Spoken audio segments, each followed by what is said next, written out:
যোগ্য এবং যার কারণে নবজাতকের শিশু তার কানে আজান দিতে হবে জন্মের পর, সেটি ছেলে হোক কিংবা মেয়ে হোক। যদি এটা ওয়াজিব নয়, কিন্তু দিলে সেটা ভালো মুস্তাহাব। এমনি সালমান আপনি লিখেছেন, নামাজে কেরাত পড়ার সময় যদি কোনো জায়গায় টান বা গুন্না দিতে ভুল হয়ে যায় তাহলে কি নামাজ ভঙ্গ হবে?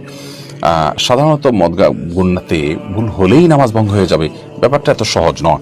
তবে এটি কখনো কখনো হতে পারে এমন যে আপনার লাহানের জালি হয়ে গেল, যে মদ বা টেনে পড়া বা না পড়ার কারণে অর্থ বিকৃত হয়ে ভয়াবহ কোন অর্থ দাঁড়ালো, যেটা কোরআনের উদ্দেশ্যের পরিপন্থী, তাহলে সেক্ষেত্রে লাহানের জালিটা নামাজ ভঙ্গের কারণ হতে পারে। আহসান হাবিব আপনি লিখেছেন, বিয়ের মহরানা কি ছেলের নিজের উপার্জিত হতে হবে নাকি ছেলে তার বাবা থেকেও নিতে পারবে? বিয়ের মহরানা এটা ছেলের উপার্জিত অর্থেই হতে হবে এমনটা আবশ্যক নয়, বরং তার বাবা থেকে সে চাইলে নিতে পারে।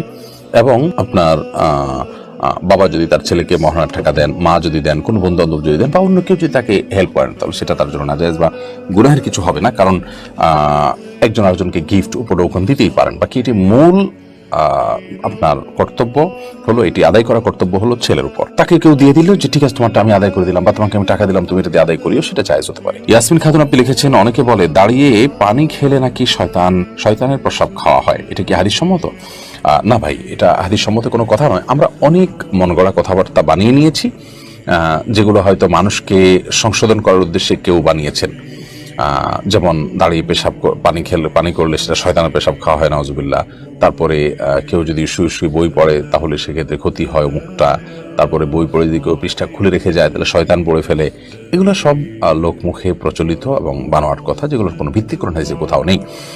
এগুলো যারা বানিয়েছেন হয়তো বা তারা এই জন্য বানিয়েছেন যে ধরুন দাঁড়িয়ে পেশা পানি খাওয়াতে আসলে স্বাস্থ্যের জন্য ভালো না, গলা আটকে যেতে পারে, আর শরীরের দৃষ্টিকোণ থেকে এটা ভালো জিনিস না।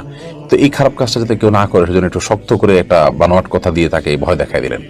তো এই ধরনের বিষয়গুলো সৎ উদ্দেশ্য করা হলেও অনুচিত এবং নাজায়েজ। কারণ মান কাযযাবা আলাইয়া মুতাআম্মিদান ফালিয়াতাবাওয়া মাকআদাহু মিনান নার। নবী সাল্লাল্লাহু আলাইহি ওয়াসাল্লাম বলেছেন, আমার নামে যে মিথ্যা কথা বলবে, মিথ্যা কথা রটাবে, সেজন্য তার ঠিকানাকে জাহান্নামে জেনে রাখে। বিধায় এই ধরনের আপনার এই ধরনের কথা বলা এটা